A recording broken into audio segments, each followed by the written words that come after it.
A gente falou que esse podcast existe para dar palco para quem não é visto, mas hoje a gente recebe alguém que passou por quase todos os palcos que existem em Ilhéupolis e ainda assim continua lá de pé no mesmo território. Foi da Associação Comunitária, Biblioteca, CCA, Coordenação de Cultura da Subprefeitura, Secretaria de Desenvolvimento Econômico, o Augusto escolheu um caminho e ele foi abrindo todas as portas que tinham por ele, dentro da maior favela de São Paulo.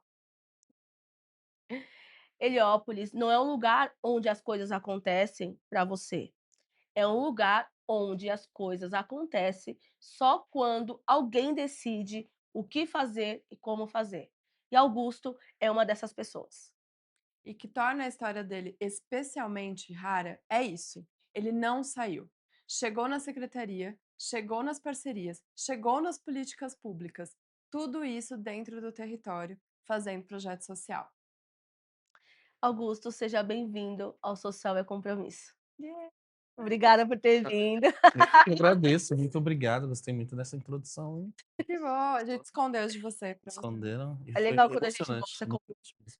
a gente ouve, né, o que que a gente é, né, dessa Sim, maneira, com claro, esse olhar, né. Fala: "Uau, olha onde eu cheguei, olha o que e eu tenho realmente, feito". muito obrigado, parabéns pela iniciativa. Eu vi os outros episódios, vi alguns amigos nossos aí, Sim. parabenizo vocês, parabenizo também quem está assistindo, gostaria que mais pessoas entrassem aí no YouTube para assistir, convido a todos os meus amigos, todos os nossos parceiros, quem quiser ser parceiro também do podcast, fiquem à vontade, tá bom? Pode vir, E gente. se quiser mais informações depois eu também passo para os nossos Isso amigos. É aí. nosso tutor, a gente vai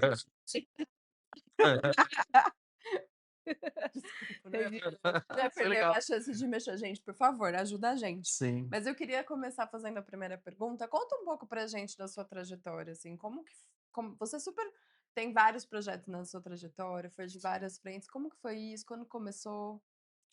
Então, a minha história ela se inicia em São Caetano, no meu nascimento. Infelizmente a minha mãe faleceu no meu parto, Sinto muito. e desse falecimento eu vim parar no Heliópolis, então eu não fiquei um ano em São Caetano e vim para o Heliópolis. Essa vinda no Heliópolis, a minha mãe e meu pai, eles moravam num barraco, lá na chamado Beco do Facão, dentro do Heliópolis. E tinha toda essa questão que tem em todas as comunidades, por isso que nós, comunidades, se entendemos, né, quem veio, quem conhece, tem esse olhar diferenciado. E aí era conviver com ratos, esgoto passando, a céu aberto e tudo mais, casa de madeira e tudo mais. E aí para sair das ruas, né, agora hoje eu entendo que era para sair das ruas, num primeiro momento, assim, eu não entendia, minha mãe sempre me levava para alguns lugares, porque eu sempre fui de rua, eu sempre fui de ficar na rua. Então ela tinha um projeto lá dentro do Heliópolis que se chamava Sopão. E todo sábado ela fazia essa questão, ela ia com as amigas dela, fazia sopa para a comunidade inteira, todo mundo ia lá na fila e comia a sua sopa. E ela me levava para não ficar na rua, e eu não gostava de ir para aquele lugar, porque eu não entendia o motivo que eu estava, o que que eu estava fazendo lá, até que me deram uma função. Então eles iam, comiam a sopa, eu servia o suco, eu tinha aí já aproximadamente 7 anos. Eu servia o suco e corria para servir o doce da sobremesa. E aquilo foi me agradando, foi me agradando. E aí eu entendi que não era só uma questão de não ficar na rua, era uma questão de ter o que comer também, pra no sentido de ajudar meu pai em casa, porque meu pai trabalhava, ela cuidava da nossa família, mas sempre tinha que subsidiar alguma coisa, então esse sopão subsidiava a questão da comida. E nós levávamos a comida para casa. Então a minha trajetória ela veio daí, o início, né, é um Hum. pouco sobre isso. É que o social ele tá na gente desde quando a gente é criança, não é verdade? Não, sim, realmente. E quando a gente é criança, talvez a gente nem entenda essa questão, né, talvez seja um propósito. Mas eu lembro muito bem que a minha madrasta, inclusive a minha madrasta, ela antes da minha mãe falecer, minha mãe falou com a minha madrasta, falou: "Olha, eu vou falecer e você cuida do meu filho". E ela realmente cumpriu e eu sou muito grato a ela, porque eu igual eu falei, eu não tinha muita expectativa, eu tinha muita tristeza, muita mágoa, muita raiva, e eu precisava soltar isso de alguma forma. Então a minha mãe talvez ela tenha entendido isso e tenha me levado para outros caminhos, porque eu era muito de esquina, toda esquina eu estava. toda a esquina me conhecia. E aí, dentro disso, ela me levou nessa questão do sopão. Por isso que hoje eu não aprecio muita sopa, eu comi muita sopa, mas eu não Entendo. discrimino, eu gosto, mas eu não quero hoje. Hoje não, talvez amanhã eu queira. Hoje você pode escolher uma coisa É, diferente também, isso é muito importante, isso é muito né. importante. E e daí dentro desse projeto eu conheci muita gente, e aí eu saí, aí acabou, e aí a minha mãe começou a entregar leite com a minha que eu chamo de tia, minha finada tia Cida, porque ela era Uzen ainda quando eu cheguei lá, era Sim, Uzen, não era era nem você. CCA, depois se transformou em CJ. E aí eu tinha que ir todos os dias com a minha mãe, depois da escola, porque ela não queria que eu ficasse em casa, porque eu não ia ficar em casa, eu ia ficar na rua. E aí de tanto ficar lá, conseguiram uma vaga pra mim e pra minha irmã. E aí eu entrei lá com 7 anos de idade, na UNAS. E aí, quando eu cheguei, eu sempre fui uma criança que não gostava de abraço, não gostava de beijo, não gostava de nada. Porque tinha muita questão de machista comigo ainda, com meu pai, né, interiorzão, aqueles, né. E também tinha uma questão minha que eu não gostava que ninguém se aproximasse de mim, porque pra mim todo mundo que se aproximasse ou ia acontecer alguma coisa com aquela pessoa, como aconteceu, ou eu não ia gostar. Então dos meus 7 aos 16 eu não tinha muita aproximação com pessoas, assim, no sentido de abraçar. Eu conversava, mas eu tinha o meu limite, você não poderia ultrapassar esse limite. E aí eu cheguei na UNAS com 7 anos de idade, fui para o CCA, para o Lozen, e lá eu fui transformando, fui conhecendo outras pessoas, outras realidades, vi que não era só eu que tinha essa questão, então ali a gente convive com muitas crianças, muitos adolescentes. Só que o CCA me eu estive no CCA até 14, 15 anos. E ao sair do CCA eu não sabia o que fazer, né, porque todos essa é uma questão do social que eu acho ruim, porque tem uma certa idade que a criança sai e ela vira adolescente, ela sai, e ela procura o que fazer e às vezes não tem o que fazer. É Sim. onde a gente fala que o crime, às vezes, ele é mais social do que o social. Que a qualquer momento que você bater na porta do seu educador, ele só tá trabalhando, tipo, das 7 às 16. O crime não. O crime, na hora que você tiver fome, ele vai estar lá. Passou das 16, seu educador não te atende, mas o criminoso está lá. Ele vai lá: "O que foi? Não, eu tô com fome, toma sua marmita". Aí a gente costuma dizer essa questão. E aí, com 15 anos eu não sabia o que fazer. E aí eu fiquei um tempo meio ocioso. Aí o CCA mesmo, o OZEM, falou: "Não, agora você vai subir lá pra UNAS". E aí eu comecei um projeto que se chamava Se Liga Galera, que era um projeto onde eu aprendi a ser DJ, eu sei tocar, sei discotecar. Descoberta. Eu fiz teatro, que o Fábio da Mover Elipe, ele era o meu educador de teatro, Hum, naquele tempo. Primeira peça de teatro que eu assisti foi com ele, também sou muito grato a ele. O Marcelo Pezão da Ação também. A maioria dos educadores do Heliópolis foram meus educadores. E ao chegar lá, eu ainda tinha essa questão, tanto que a minha aula de DJ, todo mundo fazia aula, todo mundo junto. Eu não conseguia tocar na frente de ninguém. O professor, que era o DJ Ed, muito inteligente, o que que ele fez? Ele falou: "Olha, eu sei que ele consegue, eu sei que ele consegue". Então o que que ele fazia? Ele me tirava da sala e ele montava as picapes dentro do banheiro pra mim tocar. Que sensacional. E todo mundo ficava lá fora vendo eu tocar, ouvindo eu tocar. E eles gostavam da forma que eu tocava, porque eu fazia os back to back, fazia as coisas tudo certinho, mas sozinho, eu e o espelho, eu na frente do espelho. E depois eu subia e todo mundo aplaudia. E tive aula também de hip hop, de canto. Eu, dentro da UNAS, dentro desse projeto, as minhas apresentações sempre foram musicais, de todos os projetos. Eu não conseguia a atuar no sentido da fala, porque era preso. Então eu escrevia, por exemplo, eu quero que hoje a gente vai falar do podcast. Aí todo mundo fazia uma encenação e eu não, eu fazia uma letra de música e cantava ela lá na frente e pronto, e acabava a minha apresentação. Então a minha vida é um pouco isso no social. Eu tô sem Uau. palavras. Uhum.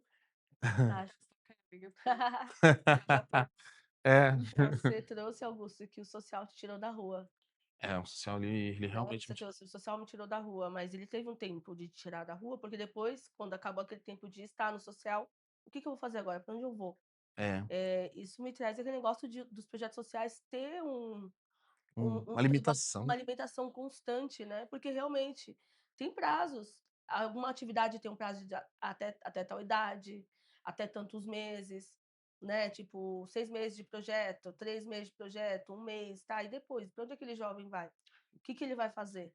É, Né, então tem que ser mesmo pensado, né, com na certeza. questão dos quantos sabe, de como conduzir o projeto, como será o projeto, qual que é a ideia. Não é o que eu quero fazer 6 meses, eu quero algo que eu quero, tipo, levar pra Sim. vida, né. É aquilo que eu falo, o protagonismo juvenil, né, ele não para porque o projeto parou. O adolescente ele não para de desenvolver porque o projeto parou.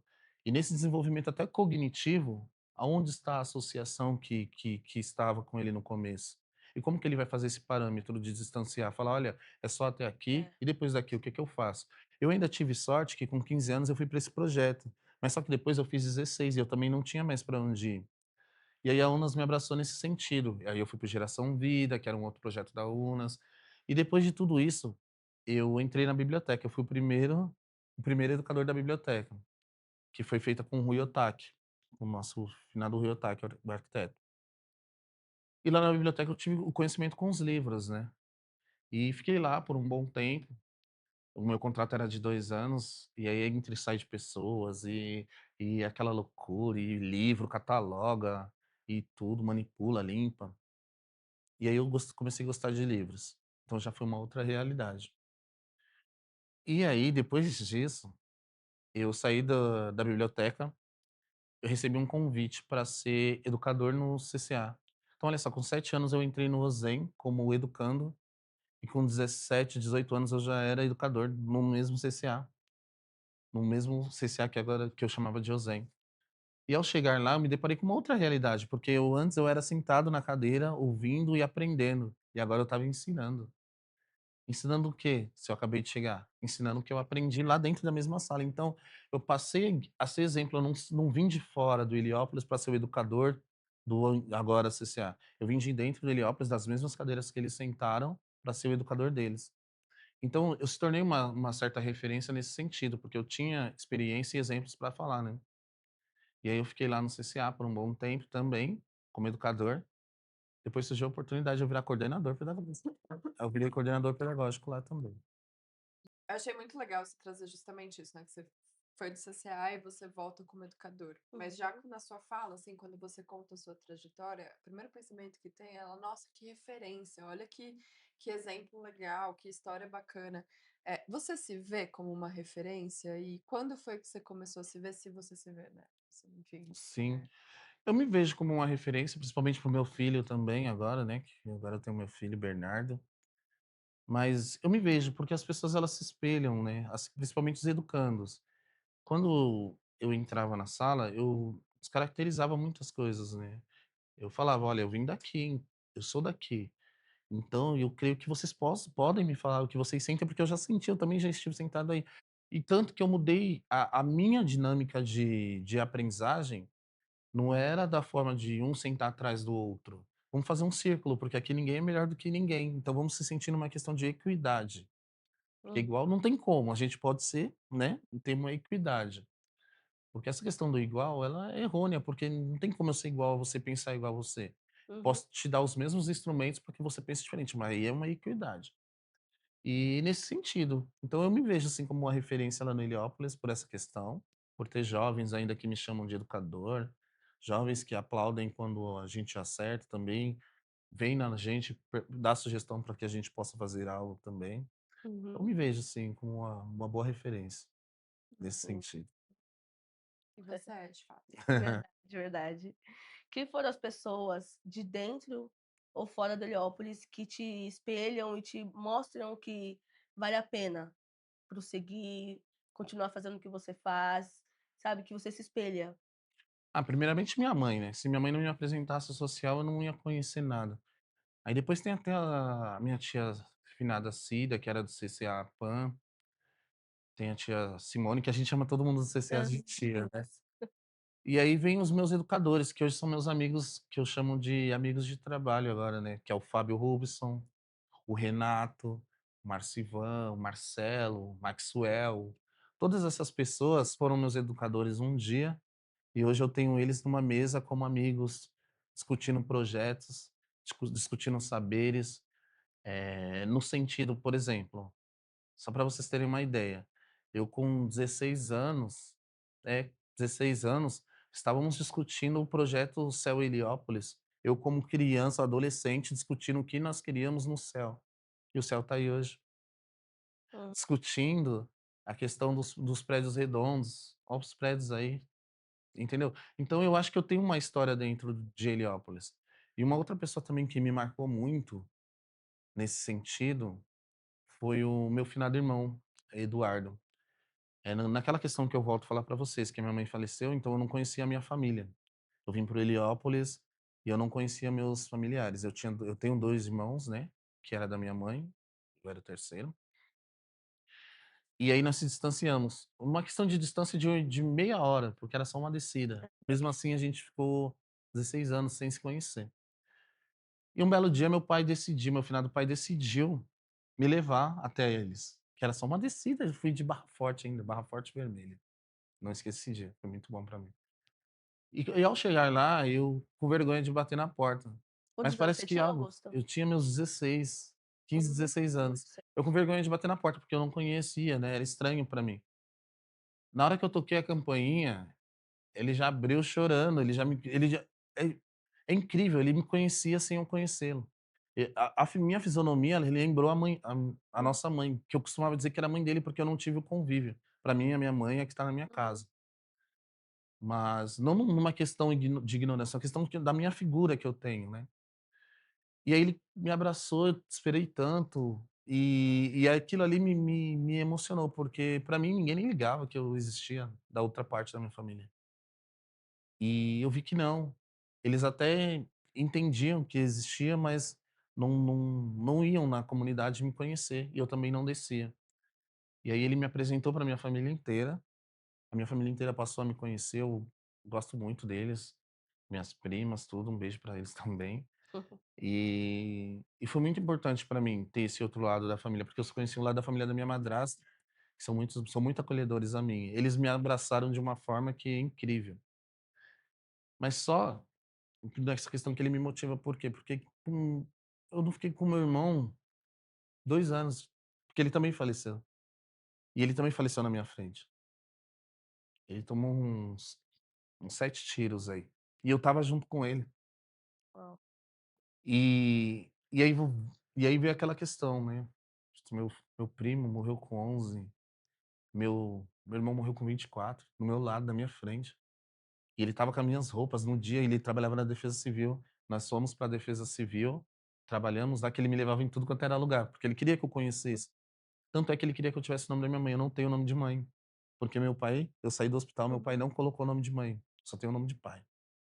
E ele estava nessa questão de querer, querer, querer e não deu tempo, né. E nesse dia do falecimento dele, foi até na Copa, ele chegou da Defesa Civil e falou: "Olha, Augusto, hoje eu vou me vestir igual você". Eu falei: "Tá, minhas roupas estão aí". Aí ele colocou minha camiseta, minha corrente, meus shorts, falou: "Agora vamos ficar lá em cima com os nossos primos, né, vai passar o jogo daqui a pouco e tudo mais".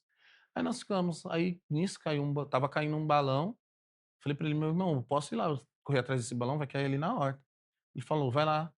Aí eu falei: "Tá bom, tô indo". Aí nisso eu correndo, passou um cara de moto, viu o balão também, e aí subiu na calçada, quase atropelou, né, a mulher dele, passou perto do pé dela. Ele não gostou, subiu numa moto, foi atrás do cara, deu uns murro no cara e deu um tapa na cara do cara. O cara falou que ia voltar. E realmente o cara voltou. Nessa volta do cara eu já estava, e eu vi uma uhum, turbulência e tudo mais. Falei: "Ixi, o que que tá acontecendo e tal?". "Não, é que aconteceu uma briga aí, mas você não tem nada a ver com isso não, vamos continuar brincando". Falei: "Mas eu só precisava saber". Beleza, continuamos brincando, aí de repente o cara veio um cara de moto, o cara parou a moto no meio da roda, assim, todo mundo correu, mas eu não tinha como correr, porque eu não sabia o que estava acontecendo. Então eu fiquei. Aí nisso, o garupa sacou, né, pegou a arma e sacou e deu uns tiros. E aí eu só fui pra trás, né, porque eu não sabia o que estava acontecendo, eu nunca, né, por mais que somos periféricos, não é nosso conviver com isso. Não é um rótulo nosso, não é algo que tem que estar na nossa, né, no nosso dia a dia. Mas aí eu vi.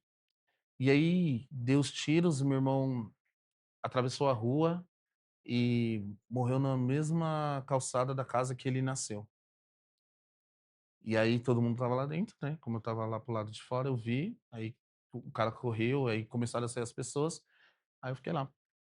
Então ele também me motivou nesse sentido de não parar, de não fazer igual, de não fazer outras famílias sofrerem, porque ali naquele momento a primeira coisa que eu pensei, eu não choro, não chorei, não nesse sentido eu só chorei na hora do enterro mesmo, mas a primeira coisa que eu pensei: "Tá bom, eu vi o rosto, eu sei onde fica, se eu não souber eu procuro", mas aí volta o social na minha vida.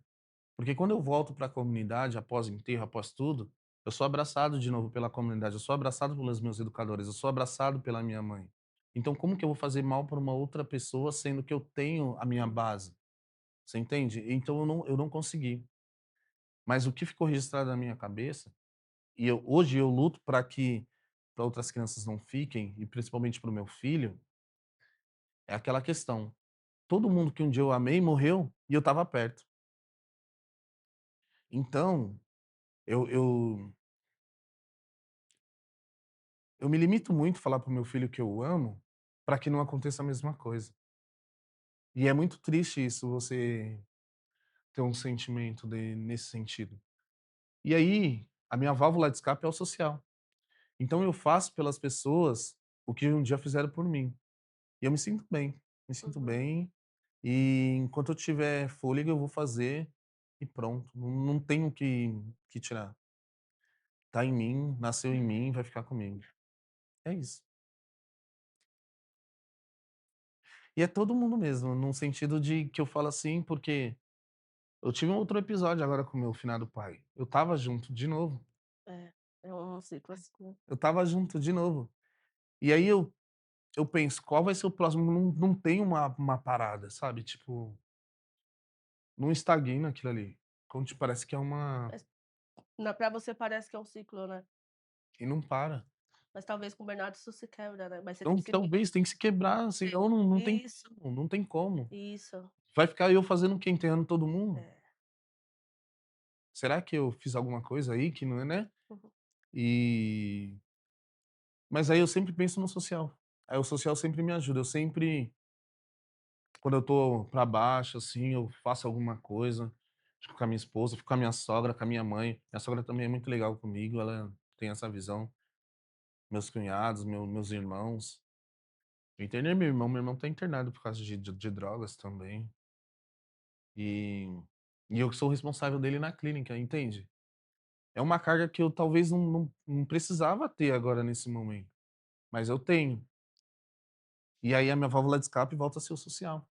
Vai ser sempre seu pilar, Mas seu assim, eu socorro, tenho sua que estar fazendo algo pra alguém, pra que essa pessoa não passe pelo que eu passei. Porque pra muitos também, às vezes, não é nada, mas pra mim é significativo. É significativo quando você dá uma cesta básica pra quem não tem o que comer. é. E é isso, a minha história é um pouco disso. Você falando, assim, me emocionou muito. Primeiro, obrigada por compartilhar a sua história. Eh, Porque às vezes, assim, até o quanto poder falar "eu te amo" para as pessoas é um privilégio, É, né. O quanto você tem que estar seguro emocionalmente que você pode falar isso para alguém, que não é uma você palavra fácil de sair. Não é uma palavra fácil. Não é uma palavra fácil. Eu devo muito também além dos meus familiares, esposas, filhas, cunhados e sogra, eu devo muito ao Fábio Robson mesmo da Unas, que era da Unas, que agora é da Mover ali, vocês devem conhecer ele, porque ele mesmo sabe da minha resistência, como que era a minha resistência em dar um abraço, em dar um aperto de mão. Ele vinha me abraçar como educador, como articulador, eu me afastava dele. Quando ele vinha, eu já colocava a mão na frente, porque eu sabia que ele ia me abraçar e ia querer me dar um beijo na bochecha. E eu não gostava. E aí veio o Maxwell, também participei do Lata na Favela com o Maxwell, que agora é do Minha Heliópolis, Uhum. MSTI, foram todos meus educadores. E o Maxwell tem muito disso, de pegar, abraçar, de dar beijo, de contato, e eu nunca gostei disso. Mas só que eu aprendi a gostar, porque eu vi que não era uma coisa que ruim. Uhum.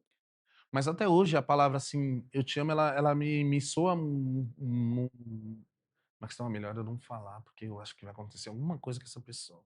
Você acabou ficando com esse É, trauma aí, né. Sabe o que é impressionante? eu demonstro, mas eu não falo. Porque você demonstra isso, assim, é o que eu vejo, mas Aham, é que você fale se é isso ou não. aham. Que acho que ele demonstra o "eu te amo", que nem você fala, eu não consigo falar essa palavra, é difícil, devido todo esse contexto que eu passei. Uhum. Mas acho eu vejo você, dizendo para as pessoas que você ama ela através dos projetos sociais que você faz. Sim, sim. Porque você se preocupa com o todo, né. Me fala aqui para as pessoas os Hum. projetos que você se preocupa, sabe, os lugares que você tem ido, aonde você tem alcançado.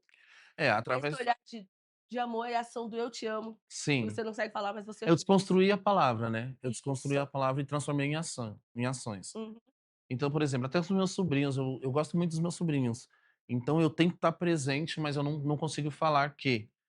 Mas o social me levou para muitos lugares.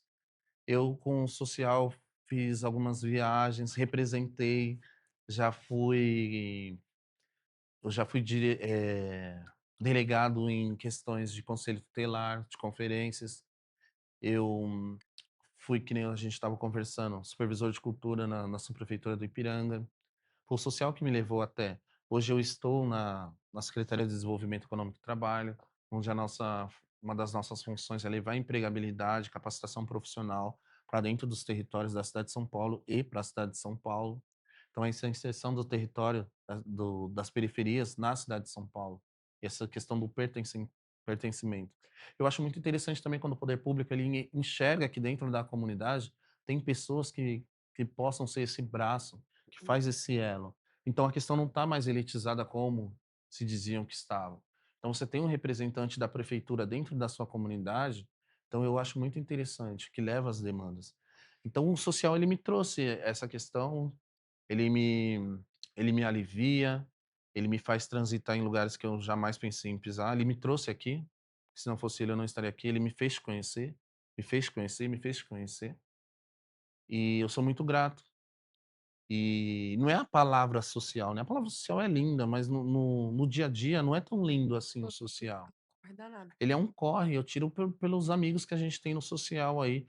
Quando a cesta chega na casa da pessoa é lindo, mas e pra cesta chegar nessa casa? E o tanto de que se pede? E o tanto de não que se leva? Quando você escreve um projeto, não é de primeira que você é aprovado. E quando você não é aprovado? E não é um papel que você está entregando ali, que é a questão da aprovação. Aquele papel vai mudar a vida de uma criança, mas não foi aprovado. E aquela criança? Então quem está no social, eu acho que é o que eu aprendi com todos os meus educadores e todas as experiências que eu tenho no dia a dia, que o social é além do nome e além do papel. Eu acho que você tem que conectar a sua realidade com a realidade daquela criança, daquele adolescente, daquele idoso, daquela pessoa com deficiência, que seja dos animais, mas tem que ter um pouco de verdade, tem que ter um pouco de si, tem que ter um pouco da sua história, que aí você vai fazer com comprometimento, que nem uhum, se fosse para um filho. Eu acho que é isso. É, muito legal. A gente estava conversando antes também, uma coisa, né, o quanto a gente precisa dar visibilidade justamente para esse corre do social, né, tipo assim, para o projeto parar lá em pé, atender todas aquelas crianças, atender todos esses jovens, adolescentes, é porque é aquela sua fala inicial, assim, o único lugar que vai estar aberto 24 horas para disponibilidade daquele adolescente no desespero é o crime. Sim. Então, assim, para manter toda a estrutura, em pé, é um mega corre para estar lutando contra isso que nunca vai estar de porta fechada, Uhum. para esse jovem não ir para lá, né. E aí, às vezes, quais são as referências que a gente está colocando para esse jovem ter quem admirar, né? Quais são as histórias que a gente está contando para esse jovem para ele ter uma saída, assim, né? E é por isso que é tão importante trazer você, que é do corre, que é do território, que fica no território, que trabalha na prefeitura hoje, mas que está sempre atrás de mostrar isso, assim. E aí, um pouco nesse comentário também de trazendo, queria que você contasse uma história de algum jovem, assim, que você fala: "Pô, que massa que a gente fez esse trabalho, que a gente fez essa intervenção, que esse projeto aconteceu". Algum jovem que tenha uhum, te marcado positivamente. Tem um amigo meu que hoje se tornou amigo, ele era meu educando, o nome dele é Átila. Ele chegou lá com 7 anos também, e ele foi se desenvolvendo. E aí nós começamos a ter as oficinas de xadrez. E eu nunca imaginei ir na oficina de xadrez dentro de CCA e tudo mais, rolando as oficinas. Ele se interessou, e a partir de um certo momento ele virou educador de oficineiro de xadrez, participou de torneios de xadrez, e hoje ele é escritor, ele tá na Na na parte editora do Heliópolis, aí ele faz parte da editora, ele tem acho que 2 livros publicados. Ele é uma referência, assim, pra mim, dentre outras, né, tem a Jazz também, que hoje virou pedagoga. Ela era uma adolescente, uma criança que não parava quieta, mas não tem como parar quieto dentro de uma sala com 30 pessoas, 20 pessoas, né. Mas também tem uma outra questão que me marcou muito, que eu sempre que tenho a oportunidade eu falo para os meus pares educadores, para os meus pares, enfim, que era um adolescente que dentro do nosso espaço social, que eu não chamo de sala, né, espaço social, ele não parava quieto, ele queria ficar correndo dentro das atividades, e andava para um lado e para o outro. Em primeira instância, a nossa era dar bronca, né, porque se todo mundo tá de uma forma, ele também deveria ficar. E aí nas rodas de conversa, discutindo, a minha coordenadora nesse tempo era a Maria Antônia, e meus pares de educadores era a Regiane e a Crislaine. E aí nesse sentido, a minha coordenadora falou: "Olha, vamos começar a fazer visitas domiciliares para entender o motivo dessas crianças, mas eu não posso ser excludente, ir só na casa de um, então vou na casa de todos para que todos entendam que é um processo". E aí nós fomos nas casas, e quando chegou na casa desse determinado educando, aí eu consegui entender por que que ele ficava correndo o dia inteiro. Porque a casa só tinha um cômodo para 8 pessoas. Então ele não tinha espaço para se locomover. E aí com essa devolutiva, nós começamos a sair do espaço e ir para os espaços físicos, como o campo do Hospital Heliópolis. Então a gente teve um dia só para o campo, né, na semana. E aí eu percebi que aí ele começavam a correr, e quando voltava para o nosso espaço, eles já não tinham tanto aquela adrenalina. Então são questões que me marcam. E tá se perdendo os espaços, né, uhum, não tá tendo muito espaço. E a realidade não mudou totalmente, ainda existe crianças que moram em cômodo com um monte de criança, e que talvez a escola não entenda que eles não têm espaço para correr e taxa como hiperatividade, manda para o psicólogo. É, tudo tem laudo hoje em dia. Tudo tem laudo, e não é, às vezes é porque ele não tem espaço, ele não tem o espaço de escuta. A escola também tem que ser acolhedora, né. Então é isso, tem esses jovens aí.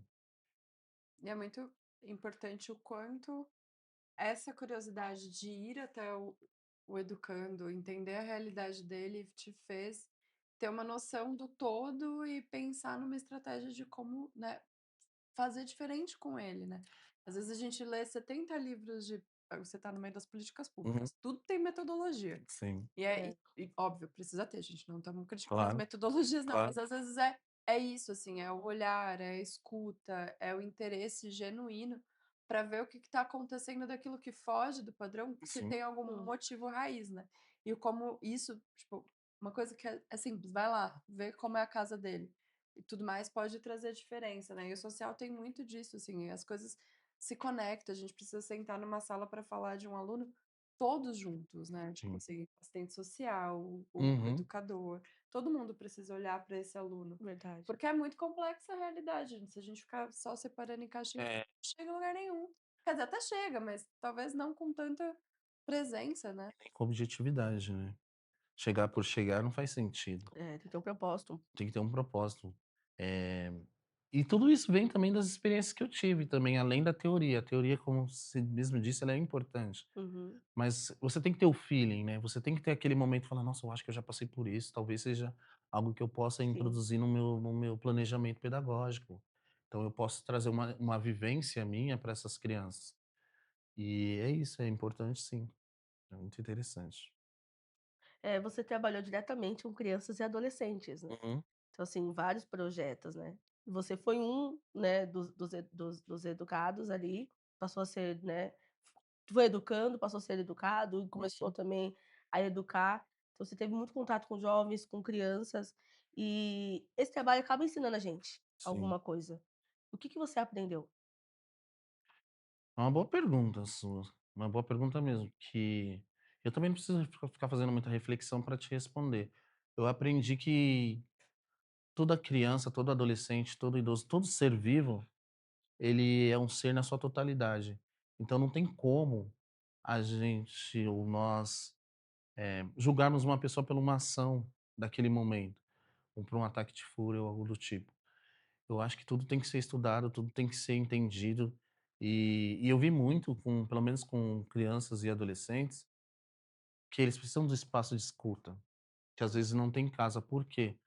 Dentro das nossas casas, os nossos pais, infelizmente, ou felizmente, aí vai de um, né, Hum, eles priorizam muito o trabalho para colocar comida dentro de casa. Então, eu via muita criança levar a lição de casa para que o educador ajudasse a fazer. Eu via muita criança, muito adolescente conversando de assuntos que não era planejamento pedagógico, porque não tinha ninguém para escutá-los, no sentido dessas tarefas que os pais têm. Eu via muita criança também falando da ausência dos pais e tendo você como um homem, como uma referência paterna.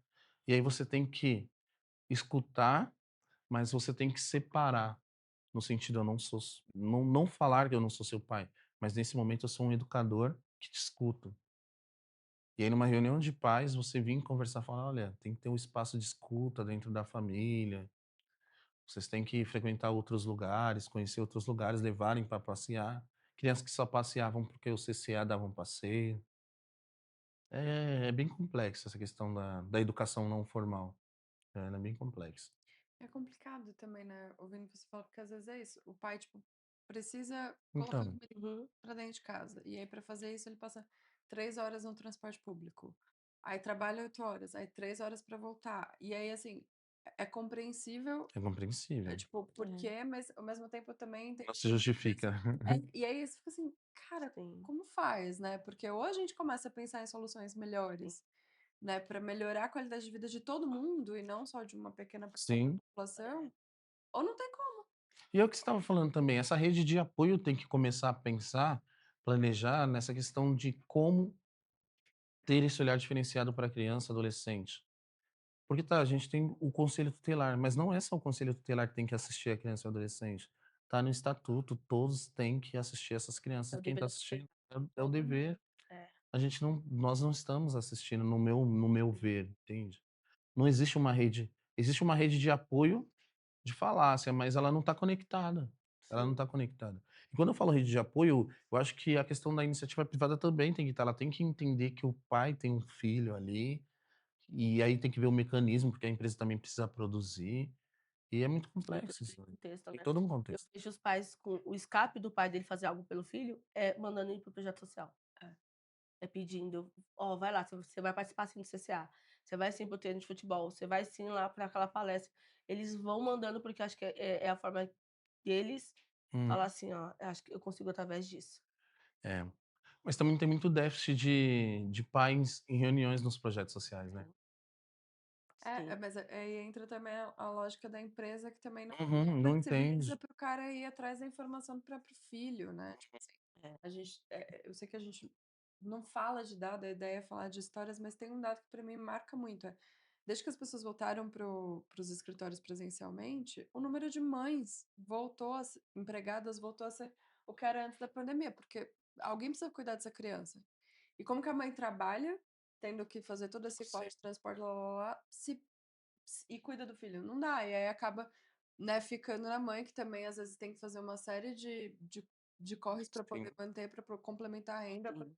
é sempre muito complexo, assim, complexo. e é muito difícil e aí é isso, o social acaba entrando para preencher essa lacuna que as pessoas estão sem conseguir, né, tipo, Uhum. pai, eu prefiro meu que vai a sua história também, né. Sim, Sua mãe, sua madrasta te colocava nos projetos pra você não ficar na rua. sim, E às vezes é o único espaço possível, e a gente ainda tem que justificar por que que precisa de projeto para criança na periferia, né, tipo assim, sim. gente, pelo amor de Deus.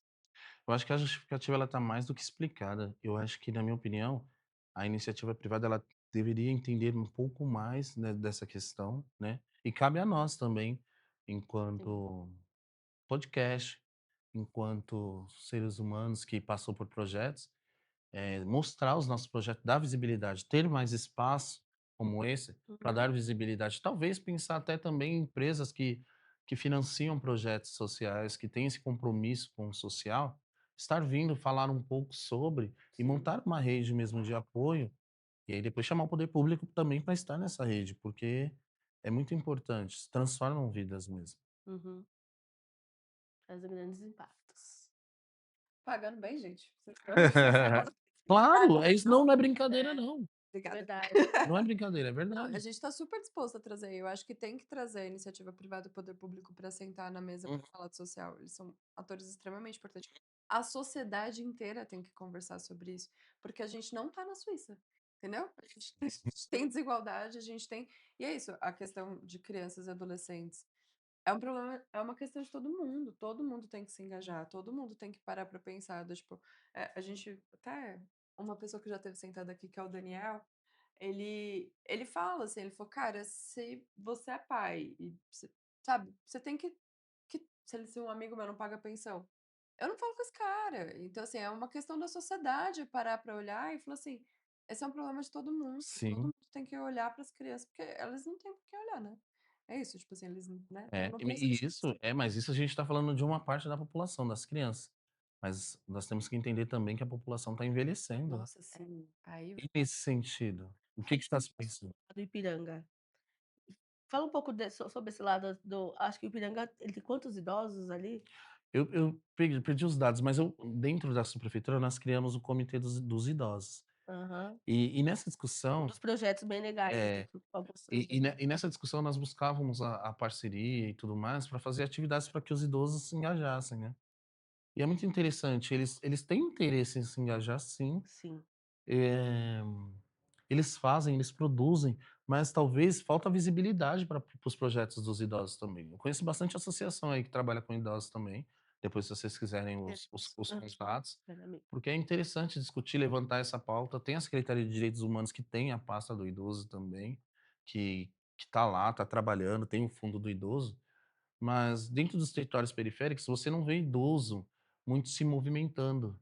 Uhum. Então tem essa questão também psicossocial, tem que se discutir, tem que entender também o papel das UBS que com os idosos, com crianças, com todo mundo. Então é a Sim. questão da rede, volta na rede, sempre vai voltar na rede. Augusto, o que você ouviu, assim, desse desse projeto com os idosos? Você chegou a ouvir alguma coisa deles que te marcou? Porque eu lembro de uma das ações, o que eu mais ouvi era assim, "No fim da minha vida, eu ainda quero ser útil, eu quero fazer alguma coisa. É por isso que eu venho aqui jogar esse xadrez, eu venho jogar esse baralho. Eu quero viver". Então o que eu mais ouvia deles é assim: "Eu tô chegando nos meus últimos dias, mas eu ainda quero viver os meus últimos dias". Isso me marcou muito, assim. O que você ouviu? Nossa, eu escutava muito a questão de que eu sou produtivo. Uhum, Eh, me excluíram de certas situações, mas eu sou produtivo. A iniciativa privada não me quer como uma pessoa que produz, mas eu ainda sei fazer as coisas que eu sempre fiz. uau. Eu escuto muito a questão deles falarem assim: poderia existir um projeto no qual os idosos fossem protagonistas para aumentar a renda ou para ter renda, porque não é todo idoso que é aposentado. Uhum, nossa, sim, vai ser cada vez menos, né. Então, e esses dados já pode ser uma justificativa para um projeto. Tá plausível, tá aí, ó, todo mundo tá vendo que tá envelhecendo. As pessoas não querem mais ter filhos. E aí, como que a cidade está pensando, né? Existem vários projetos dentro da prefeitura que fala sobre a questão do idoso, mas estou falando em território, como que as associações estão vendo isso. E é isso, o que eu escuto mais é essa questão, eu sou produtivo e eu quero produzir. uhum. É, é isso aí. Sabe uma das coisas que eu fico refletindo muito, assim, já gravou alguns episódios, já tivemos algumas conversas muito significativas. A sua tá sendo muito especial, muito obrigada. Eh, mas o quanto o social também, ele vem esse empreendedorismo tanto das comunidades, do social, da periferia, vem das pessoas que são excluídas em todas as esferas, né, tipo É. assim, e aí a gente coloca todas as Sim. camadas, do racialidade, Uhum. pessoas trans, tudo isso, que é do tipo: "Beleza, não vai ter uma oportunidade pra mim, então eu vou criar minha própria É, É, oportunidade aqui dentro do que eu tenho", né. é E verdade. eu acho que isso é uma característica e como esse processo é coletivo. Uhum, Como, tipo assim, cara, a gente acabou, né, pelos contatos indo muito pra Heliópolis, trazendo sim. muita liderança de Heliópolis.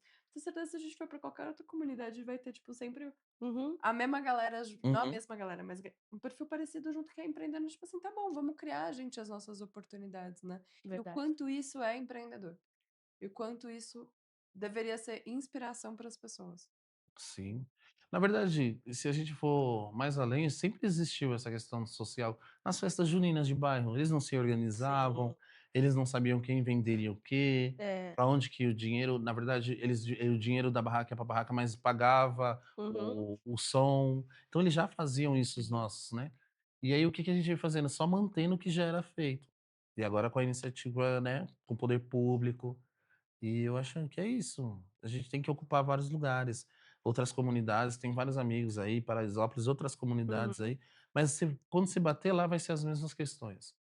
É. Sempre vai ser as mesmas questões. Por que que você entrou? Por isso, isso e isso. Quais os problemas da comunidade? Esse. Então, nesse sentido, eu acho que é interessante sim falar com outros líderes, outras comunidades, se pensar até num fórum de lideranças aí das comunidades para se discutir um projeto grande, talvez. Ele sentou aqui, ele já deu umas 5 ideias de projeto pra gente fazer, amiga. Não, ele é É, se porque passar o tem dia que com ele, unir. você pega vários projetos, e ele só vai falar assim: "Por que que não faz isso? Por que que não faz isso?" E são ideias fantásticas, Exato, genial. é. Mas desculpa. Não, mas é isso mesmo. É a construção, tudo nasce de uma conversa, na minha opinião, né. Eu sou muito disso, assim, de soltar ideias, assim. Eu não consigo executá-las todas, porque são muitas, eu não é um dom, pra mim é um dom. Eu chamo de tempestade de ideias. Eu tô conversando com você aqui, tô te olhando e já tô vendo: "Nossa, Uhum. podia fazer isso, podia fazer aquilo". É. Tem coisas que eu fico até falando: "Não, melhor nem falar, porque eu vou me intrometer nas cabeças das pessoas". Mas tem coisas que saem do papel de fato, né. Uhum. Com a Tamiris eu tenho uma parceria muito boa, eu sempre tô: "Tamiris, o que que você acha de fazer isso? O que que você Legal. acha de fazer aquilo? Tamiris, o que você acha da gente levar isso para o" e ela sempre tá apoiando aí. Sensacional. Pra mim tem uma coisa muito legal, assim, da sua história, o quanto você consegue conectar pontas, né, tipo, você vai para o poder público, você vai pra iniciativa privada, você vai pra periferia aqui, você vai para Paraisópolis, você vai conhecendo gente, vai agregando gente nessa trajetória. E aí tem uma pergunta que eu acho muito interessante, que é, o que você com esse seu olhar de que conhece todo mundo, tipo assim, o popular do social, o que que você percebe que por exemplo, o governo não vê da parte da periferia, o que que a periferia não vê da necessidade de governo, o que que você Interessante. vê que as porque alguns momentos parece que as peças não se encaixam, todo mundo quer a mesma coisa, então, Uhum. na sua visão, o que que tá faltando, assim, pra isso se encaixar? Na minha visão, o discurso de que política não se discute foi uma questão muito pérfia, muito ruim que se intitularizou. Porque a política ela tem que ser discutida, tudo é política. Nós estarmos aqui falando do social é uma questão política. Agora existe a política partidária e a política social, as políticas públicas. E aí toma outra esfera, correto? Mas eu acho que é isso. Eu acho que a periferia ela tem que entender que a política se discute, que a política é um espaço coletivo, todos têm que estar, porque se nós não estivermos, vai ser muito raro eles pensarem na gente. E do poder público para a periferia, é entender que a periferia ela faz parte da cidade de São Paulo, ou que ela faz parte de qualquer outra cidade que tenha periferia. Hum. E é alcançar, e buscar, e entender. Sair um pouco da onde se fica para conhecer as comunidades. Acho que é isso. E aí ter esse diálogo aberto, sentar, conversar, ver quais são as necessidades, e é isso. Sensacional. Uhum. Eu preciso de mais pessoas como você nas instituições. Mais Augustos nas Exato. Mas instituições. existe, mas na verdade eles existem, talvez até melhor que nós, assim, né, mas falta o que que falta de fato é esses espaços que vocês Isso. estão criando. Porque você pode ir lá na cidade de Tiradentes, tem a Neice, nossa amiga Neice. Uhum. Talvez ela não tenha um espaço como esse para falar das ações que ela faz Que ela lá. faz. É. Então, é por isso que eu falo, enfatizo e parabenizo mais uma vez o espaço que vocês estão criando para as lideranças comunitárias. Isso é muito importante. Até porque hoje não existe uma profissão chamada liderança comunitária. Então, eles Uhum. fazem por amor. Tem o dia da liderança comunitária aí, mas não tem um evento para essas lideranças comunitárias. E, então, é por amor, não é uma questão salarial, porque não existe um salário. Então, E espaço nem como preço, né, nem Augusto? preço, Tem coisa que a gente faz que não tem preço. não tem preço. Então eu acho que quanto mais espaço como os de vocês, ou quanto mais vocês viabilizarem para que pessoas que produzem, que faz, que pensem em fazer também é interessante, porque aí se mantém uma rede, é muito importante. Então que vocês alcancem outros voos aí, outros patamares, que você que está me assistindo, que possa ajudar o nosso, eu já falo nosso, porque quando fala de liderança, quando fala de comunidade, todos somos de todos os territórios, não existe comunidade A e B, Hum, ninguém sofre mais, ninguém sofre menos. Nessa questão tem uma equidade. Então convido vocês a conhecerem, entrem lá no canal, conversem com nossos amigos, ajudem, patrocinem, divulguem, falem, façam tudo que isso. vocês possam fazer para que o projeto se torne grandioso como merece. Ai, que fofo, gente. Realmente, assim, temos um produtor, pessoal, contratado agora. A gente só precisa de patrocinador para pagar salário, mas de resto tá Vai tudo bem. chegar, não vai, meus amigos? Uma pergunta que surgiu aqui que eu achei muito interessante é: como que você se cuida nessa jornada? Porque a É, gente vê muito, Cuidando tipo de tudo e de todos. Sua é, mente para que não para. exato, você vai lá, você se doa, mas o que que você faz para se cuidar? boa pergunta. É, Aqui a gente tá falando muito sobre todos os entrevistados, a gente fala muito sobre o quanto nós somos acelerados, né, a gente não para, a gente tá fazendo, fazendo, fazendo, fazendo, fazendo para o outro, por amor, porque a causa ela é séria, alguém precisa e tal. Mas assim, e quando você desacelera, quando você para? Tipo, como você se cuida? não, ultimamente eu sofro de síndrome de pensamento acelerado, tô tomando remédio pra ansiedade. E eu nunca parei pra pensar nisso daí não. Não parei nem pra pensar, imagine pra se cuidar, né. É, Mas eu tenho que, porque eu tenho meu filho, o Bernardo, você tem que conhecer ele é uma pessoa muito boa, muito linda, luta muito linda. bem, Luta bem, brinca eu levo muito. ele para as questões sociais que me permitem levar, por exemplo, lá no instituto, tudo que me permitem levar, eu levo, porque eu quero que ele tenha essa experiência Esse com o social contato também, também. esse contato.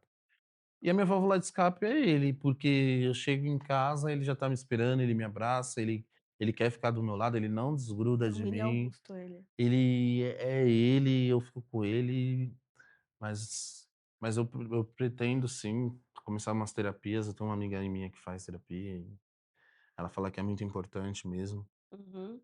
E é importante também nós fazemos as terapias e falar para o público que nós fazemos terapias, porque eu costumo dizer, a geração passada falou que não precisava de psicólogo, olha como é que tá o mundo. É. Olha, e eu não quero que se tenha essa continuidade desse mundo do jeito que está. Então eu valorizo muito a profissão do psicólogo. Eu fiz psicologia até um certo tempo, eu parei, e eu valorizo muito os psicólogos, valorizo muito mesmo. E é isso. É, mas essa reflexão é muito importante, é o que a Tá falou, assim, a gente percebe isso em todos os líderes comunitários, são pessoas que se doam por completo, assim, são raros os líderes que sentaram aqui e conseguiram responder essa pergunta É, não tranquilamente, tem porque como, porque é a primeira vez que eu escuto também essa pergunta. Imagine os outros amigos, outros pares também, talvez tenha e como que você se cuida? Como eu se E cuido. não é complicado? Parece Olha, que você tá pondo ele na parede, assim, tipo: "Nossa, eu nunca parei pra pensar nisso. isso mesmo. Ontem eu cuidei da tia que precisava de uma cesta, mas eu". E eu vim cuidar de mim, vamos colocar aí, gente, oficialmente, uns 2 anos, uns 2, 3 anos. Eu vim realmente cuidar de mim, que foi aonde, tipo, tanto acelerar e tal, tal, tal, tal, tal, comecei a ficar muito doente. Sim, Sabe, por falta de vitamina, porque estava cansada, porque então assim, a gente sempre fala, né, se você não para, o seu corpo vai parar. sim, Então, eu não dormia, passava horas eu não conseguia dormir, porque tinha projetos, eu tinha que escrever, eu tinha que fazer lista de 300 crianças, e não conseguia dormir. Eu precisava fazer aquilo, e eu só dormia quando eu terminava tudo aquilo. E eu não conseguia dormir, eu não conseguia parar. é muito E eu complicado. comecei a me cuidar quando eu comecei afetou a minha saúde. Aí eu falei: "Pô, se eu parar, vai tudo parar". Quem vai cuidar da minha filha, quem vai cuidar da minha casa, quem vai cuidar das minhas coisas. E aí eu comecei a ter esse olhar, mas assim, a gente não pode ter esse olhar quando tá começando já a ficar doente, tá dando merda. A gente tem que se olhar antes, se prevenir, né. Sim. e eu acho que é uma doença não só do social, assim, acho que é da sociedade como um todo. Você Uhum. pega, né, tem o termo até do burnout, que é o esgotamento por trabalho, Uhum. assim. Trabalho. No meu caso, eu também o meu é bem parecido com você, assim, eu acho que eu comecei a me cuidar quando eu vi minha filha.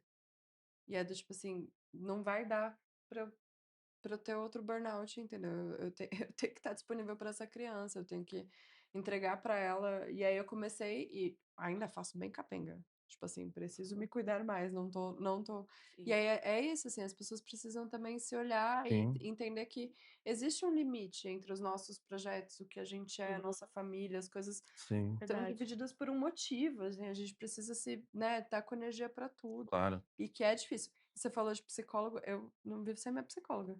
Que legal, Sim, Uhum. Raquel, um beijo. legal Inclusive esse mesmo. projeto só saiu porque Também tem aqueles muita amigos terapia. que você fala: "Se eu ligar, aquela pessoa vai falar pra mim Preciso isso, falar isso com e isso", dá o norte, né. Exato.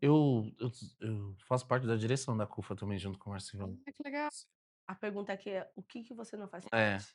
Na verdade, eu fiz parte de várias ações em várias associações, inclusive lá dentro, inclusive também com você lá no instituto. Mas teve uma fala do Instituto Mulheres Guerreiras com o Anderson, que teve a gente estava na CUFA descarregando Uhum. vários caminhões e entregando várias cestas, e eu falei pra ele: "Anderson, será que eu consigo pegar uma cesta pra levar pra casa? Porque eu tô sem nada lá". Ele fala: "Então, tá vendo? É isso que a gente tem que entender.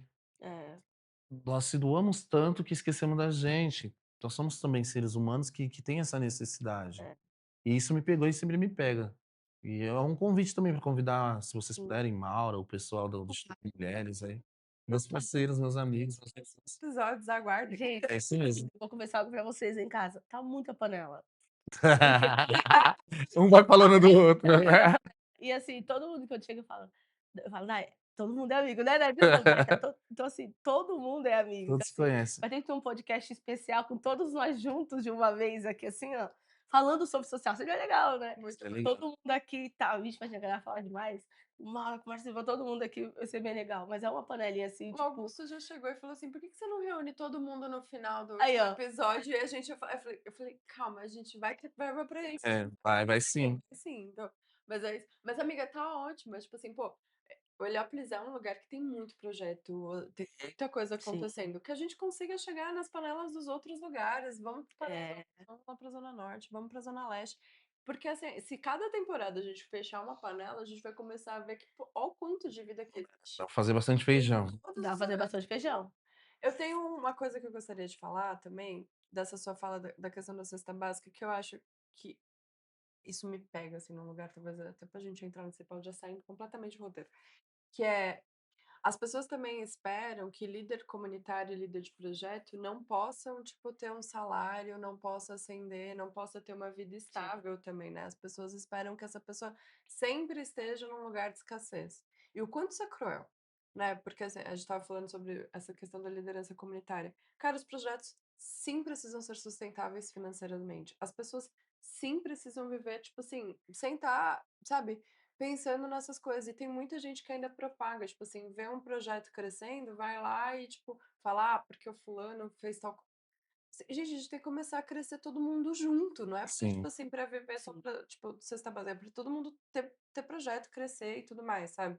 Eu acho que esse é sempre um ponto que fica também, assim, eu acho sempre complicado quando a gente entra nesse ponto. claro. E as pessoas precisam olhar com outras visões, assim, quando a gente fala de profissionalizar o social, é também para que as pessoas porque ali seja uma fonte de emprego digno também, é. né, tipo assim, esse empreendedorismo que ele tenha sucesso, é importante isso. É, talvez o que as pessoas que estão ouvindo, que não conhecem esse lado, não entendam no quesito do quê? Quem tem projeto social tira muito do bolso, Com certeza, Mais tiro do que por com certeza. sabe. Então, assim, chega uma necessidade que eu não vou ter recurso do governo ou de um patrocinador de ninguém, eu vou tirar do meu bolso, então eu vou pagar o aluguel de alguém, vou comprar o gás de alguém, eu vou comprar a fralda de alguém, eu vou ajudar de alguma forma, né. Tipo, então assim, já não tenho recurso, e o pouco que eu tenho eu ajudo, né, então acontece muito isso. E até para o projeto acontecer, precisa pagar aquela água, precisa pagar a luz, precisa pagar as coisas, precisa pagar o gás para fazer a comida de um pra marmita solidária, precisa ter. Tudo tem um custo, Tudo tem um tudo. custo, tudo tem um tudo. custo. E Pra até gente ir fazer uma ação, que às vezes em Vai tal buscar lugar tem um doação, você vai custo. buscar como, né? Tem que pôr Não tem o gasolina no carro, transporte, não tem a gasolina, se tem um carro, preciso pôr gasolina. "Ai, mas eu não consigo, então vou pagar um Lalamove", tem que pagar. Então assim, tudo tem um custo para o social acontecer. e não só isso, a pessoa quando tá cuidando, né, de todas essas pessoas, ela também precisa estar tranquila que a conta de água Sim, dela em casa tá coberta, que sim, ela vai ter, tipo assim, que o filho dela vai chegar e ela vai ter comida pra sim. colocar na mesa, Uhum. entendeu? Porque também não é sustentável você esperar que essa pessoa abdique de absolutamente tudo É, e se doe por completo. Então, assim, quando a gente traz essa sim, pergunta do como você se cuida, é pra, despertar a Despertar, reflexão sim. Reflexão. em quem tá Despertou mesmo. fazendo, mas em quem tá ouvindo também, Sim. que é não esperar que essa pessoa se Doe, assim, dessa forma, né. É, exato. é verdade. Tem que ter umas limitações nesse sentido, sim. Lembrar que o líder comunitário também é um ser humano, né. Sim. E talvez Sim. pensar também lá pra frente, que viabilizem então uma profissão que chamada líder comunitário, que se pense em algo que valorize. Se vocês não quiserem dar uma profissão, que valorizem os líderes É, comunitários, que tenham ações, que reconheçam de fato, certifiquem de fato, sim. que é muito importante, né, muito É, importante essa questão. muito importante. É É, necessário. Necessário. a gente o papo foi É muito legal, tô gostando. muito E massa, olha que eu cheguei também. aqui tenso. Já tá bom, já é isso Já aí. foi. Mas uma coisa que agora assim, naquela câmera lá, Uhum. você Boa. foi um papo super inspirador, já tá indo para o final já, agora quando a gente começa, você acaba. Aham. Mas também que mande um recado para quem é o líder comunitário que tá lá na ponta, assim, porque é isso, assim, as pessoas não veem, as pessoas cobram, as pessoas criticam, é sempre um lugar Uhum. meio vazio, difícil de estar, mas tem muito projeto legal e que Sim. no fim do dia, tipo assim, é aquela pessoa que você tá atendendo que pode ter ido um na aula hoje, mas esse um faz a diferença, Verdade. sabe. Então aí você com toda a sua trajetória, com toda a sua bagagem, olha ali para aquela câmera e manda um recado para essas pessoas. A todos os líderes comunitários, o recado que eu mando para vocês é: dê visibilidade ao trabalho de vocês, eh, sintam-se importante na vida das outras pessoas, mas principalmente na vida de vocês, dos seus familiares. Tenham com vocês que isso não é uma questão de que é uma questão de dom mesmo. Você nasceu com esse dom vai te levar para lugares que eu também não imaginava que me levariam. Vejam como está o seu eu, se ajude para depois ajudar outras pessoas e fortaleça o trabalho de outros líderes e conte com a gente, se precisar de mim eu estou por aqui. E aí, É isso aí, galera. gente, o vídeo do Augusto a gente pode cortar a cada 1 minuto e fazer vários cortes. A gente vai ter shorts até, tipo assim, até o final do ano. Vai ser só o Augusto falando. Ai, gente, fantástico. Gente, o social é compromisso, né, Com Augusto? Fala um certeza. pouco sobre isso, o social é compromisso. Eu gostei muito dessa frase, a nossa amiga Antônia também, né, falou: "Nossa, faz alusão à frase do pai dela". Social realmente é compromisso, então se comprometam, É isso aí. se querem estar, se comprometam. Realmente, o social ele é compromisso.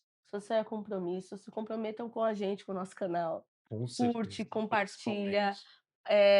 sabe, replica esses vídeos, mostra para aquela pessoa que você fala assim: "Nossa, fulano tem um projeto social, me ajuda muito, vou mandar esse podcast para ela", sabe.